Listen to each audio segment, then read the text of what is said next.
తినవా?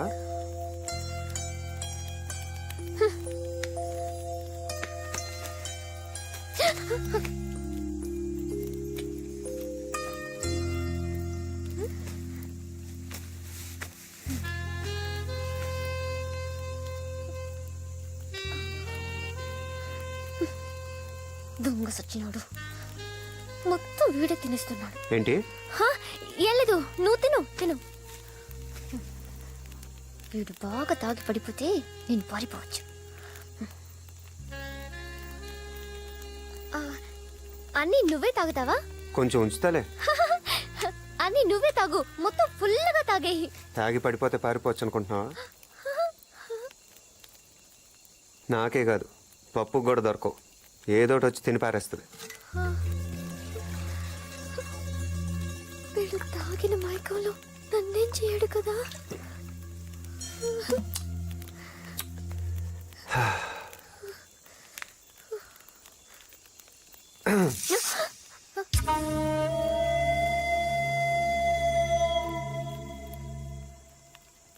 ఈ రోజు కొంచెం కొత్త కనిపిస్తున్నావు. అంటే 6వ క్లాస్ పాస్ అయ్యావు, ఆ మాత్రం అర్థం కాలేదా? ఏం చేస్తావు? అదే అంటే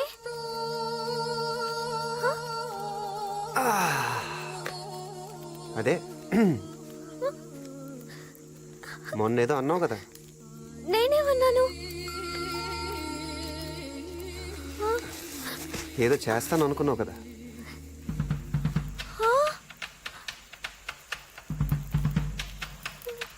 నేనెవరికి చెప్పను, నువ్వు ఎవరికి చెప్పద్దు. ఎవ్వరికి తెలియాల్సిన అవసరం లేదు. మిస్టర్, నువ్వు చాలా పెద్ద మిస్టేక్ చేస్తున్నావు. ఎప్పుడు మంచి పనులే చేస్తే బోర్ కొడుతుంది. అయినా ఇది ఇష్టంగా చేసే మిస్టేక్. నీకు దండం పెడతాను, నన్నేం చేయొద్దు. నేను దండం పెడతాను, ఏదో ఒకటి చేసుకొని.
ఇప్పుడేం జరిగింది?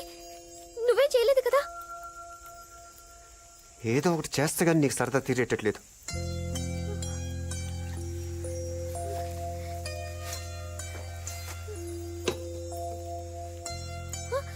నీ కోట్ ఏది? చెప్పు, ఎప్పుడు తీసావు?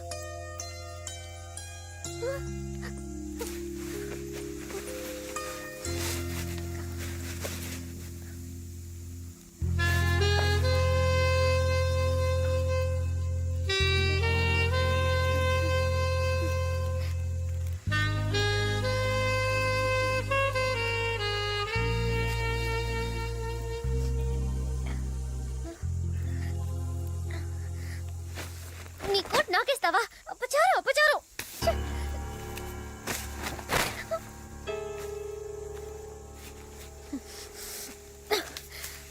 పప్పు చేతిలో కాదు, నీకు నా చేతిలోనే ఉంది.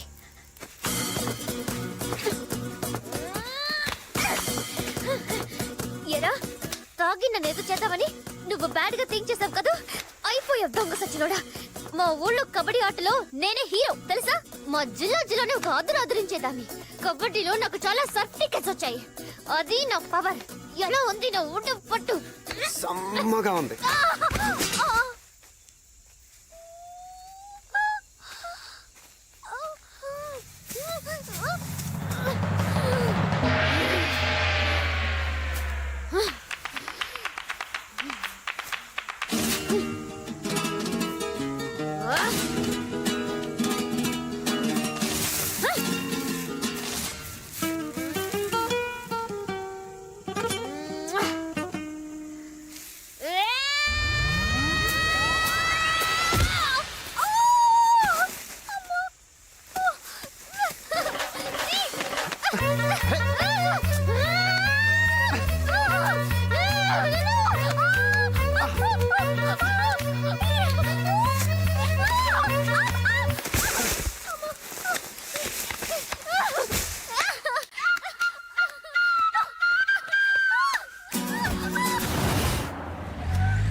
చూసావుగా, చుట్టూ మందు పాత్రలున్నాయి.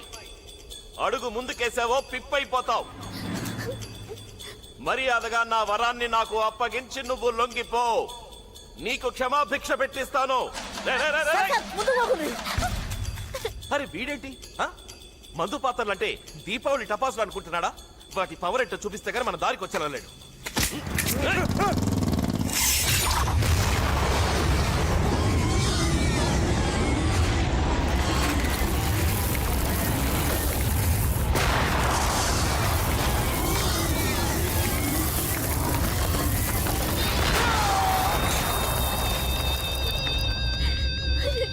పోచమ్మా, వీడు దేనికి లొంగెలలేడు.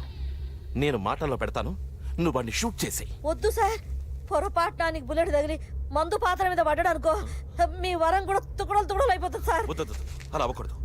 రేయ్, నేను 7 అంకెలు లెక్క పెట్టేలోగా వెనక్కి రాకుంటే మా బుల్లెట్లకి నువ్వక్కడే కుప్పకూలిపోతావు.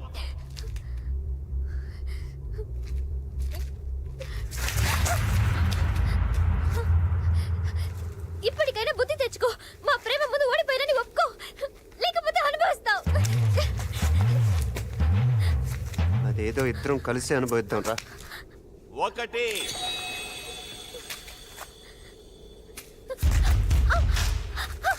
2 3 4 5 6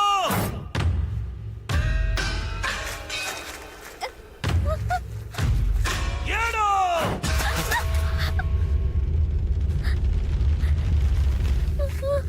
సారు, ఇప్పుడు 7 అడుగులు ఎవరేసినట్టు? అంకిల్ మనాడు లెక్కెట్టాడు, అడుగులు అతనేసాడు. అంటే పెళ్ళైపోయినట్ట?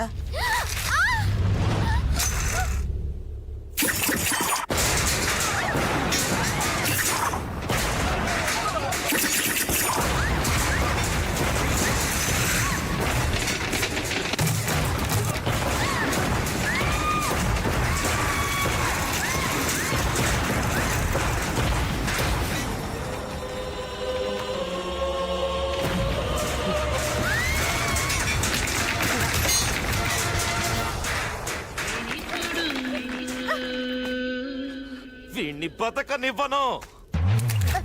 సార్, ఏయ్!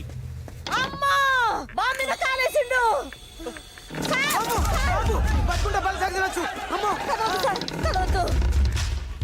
కదలకండి సారు, పోచమ్మా! ఏయ్, పోచమ్మా!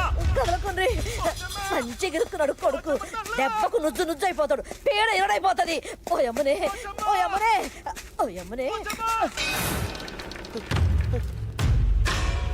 పరో!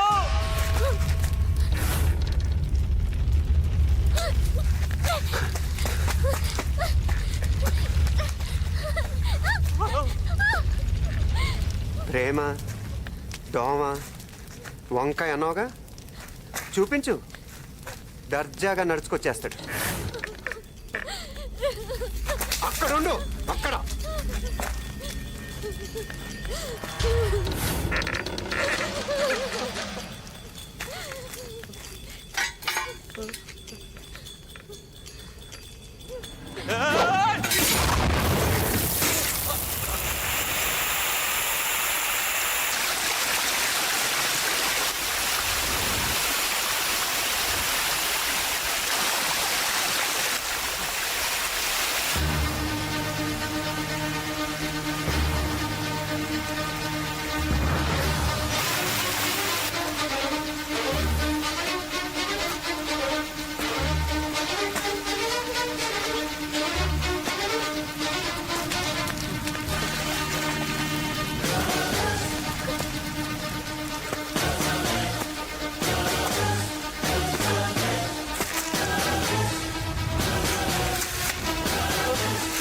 నీ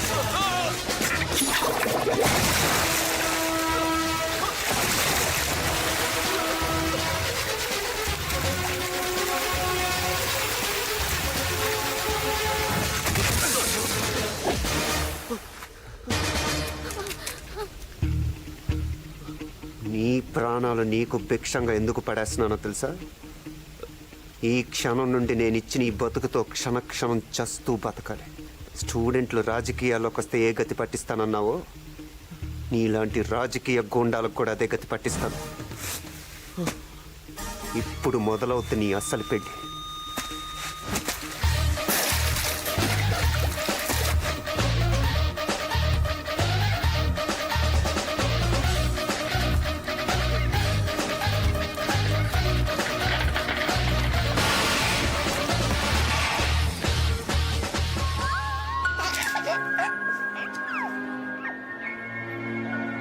నీ పేరేంటమ్మా? యాదమండి. అడగలాడండి.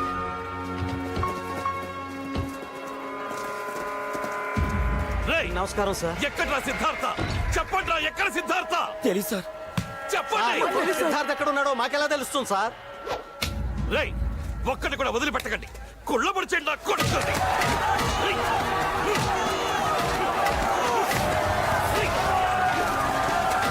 ఎక్కడా సిద్ధార్థ? చెప్పు, ఎక్కడ? చెప్పు. రేయ్, చెప్పండి.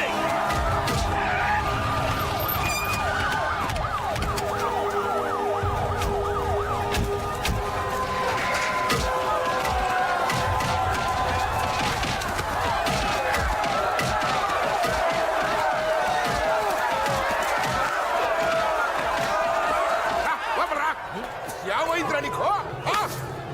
నీకేమైనా దెయ్యంగాని పట్టిందంటరా? నువ్వేమైనా మామూలు మనిషి అనుకుంటున్నావా? హోమ్ మినిస్టర్వే. నేను కాదు, నేను మినిస్టర్ని కాదు. నేను రాజీనామా చేశాను. నేను ఇప్పుడు పప్పు యాదవ్. చేశానవా? పప్పు యాదవ్. ఓడి రాజీనామా విఐటి. సార్ ఇదిగోండి సార్. అసలు ఈ రాజీనామా నేను యాక్సెప్ట్ చేస్తే కదా. నీ బోడి మంత్రి పదవి నా చేతుల్ని కట్టేస్తోంది, నా శక్తిని చంపేస్తోంది. వారని బండ బడ. నువ్వు గొప్ప లీడర్ అని చెప్పి కదంట్రా అయ్యగారిలో అందరినీ ఒప్పించి మరీ మినిస్టర్ గా కూర్చోబెట్టానా?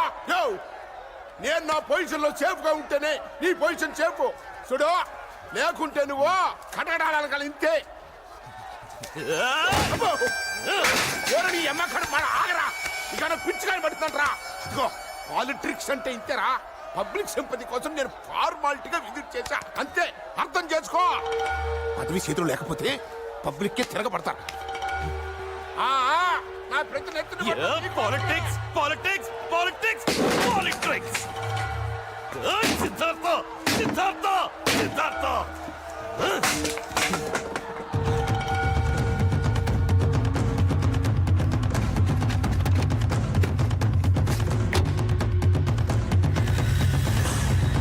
స్టేట్ నీ ఇజ్జత్ పడిపోయింది.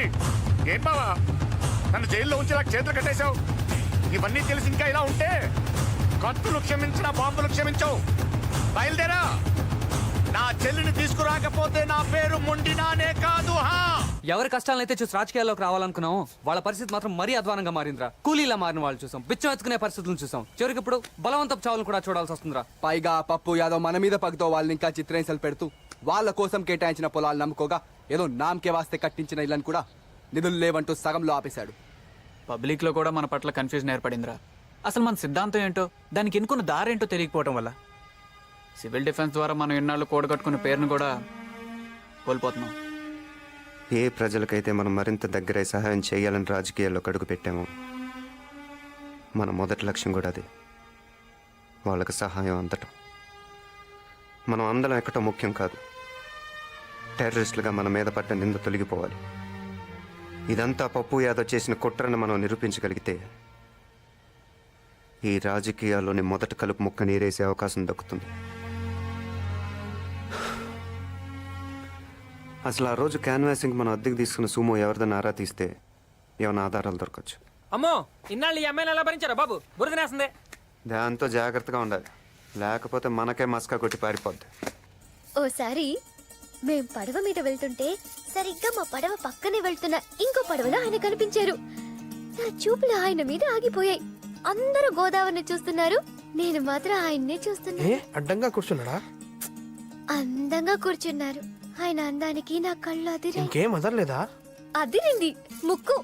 దాంతో నా ముక్కు పిడక గోదావరిలో పడిపోయింది. దరిద్రం వదిలిపోయింది. నాకు ఏడుపు వచ్చింది. అంతే, ఆయన దూకేశారు. అలా చిన్న ముక్కు పిడక కోసమని గోదావరి అంతా ఇది తెచ్చిచ్చారు. ఎవరిదో పీకిచ్చుంటాడు. నువ్వేంటి అదో టైప్ లో మాట్లాడతావు? నీకుందిలే ఆయన చేతిలో. ఎంతవరకు చెప్పాను? ముక్కు పిడకిచ్చారు కదా, ఆ రోజు నుంచి నా మనసులో లేదు. కళ్ళు తెరిసినా మూసినా ఆయనే. ఆ తర్వాత నేను అన్నం తినేదాన్ని కాదు, నిద్రపోయేదాన్ని కాదు. ఓసారి మేమిద్దరం గుడి వెనక గులాబీ తోటలో కలుసుకున్నాం. అక్కడ ఆయన సిగ్గేస్తోంది బాబు. అమ్మో నాకు భయమేస్తుంది. అప్పుడు ఆయన నా దగ్గరికి వచ్చి ఏమన్నారో తెలుసా? వరం, నీకే వరం కావాలో కోరుకో అన్నారు. అమ్మాయిలు పడేయడానికి ఏమగాడైనా అదే చెప్తాడు. అప్పుడు నేనేం అడిగానో తెలుసా? వెండి పట్టీలు, ఎండు చేపలు. కాదు, ఒక ఎర్ర గులాబీ కావాలని అడిగాను. తక్కువ తెప్పించుంటాడు. ఎలా ఇస్తారు? అది తెల్ల గులాబీల తోట. ట్విస్టులు చాలా ఉన్నాయి. అప్పుడు ఆయన ఏం చేశారో చెప్పుకోండి చూద్దాం. ఫోన్ చేసి తెప్పించాడా? మ్మ్హ్మ్. అది తప్ప ఇంకో వరం ఏదైనా కోరుకోమన్నాడా? మీ ఆలోచనలు అంత దాకానే వెళ్తాయి. కానీ ఆయనలోని ప్రేమికుడు తన ప్రేయసి కోసం ఏం చేశారో వినండి.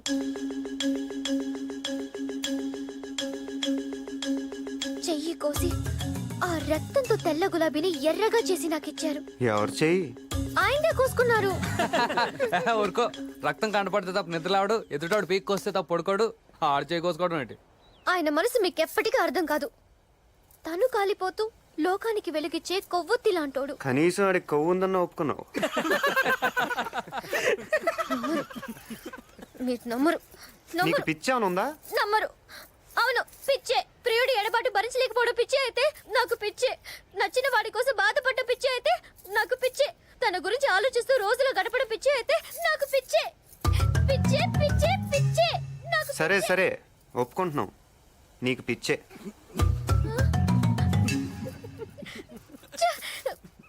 పవిత్రమైన నా ప్రేమ గురించి మీలాంటి వాళ్ళ దగ్గర చెప్పడం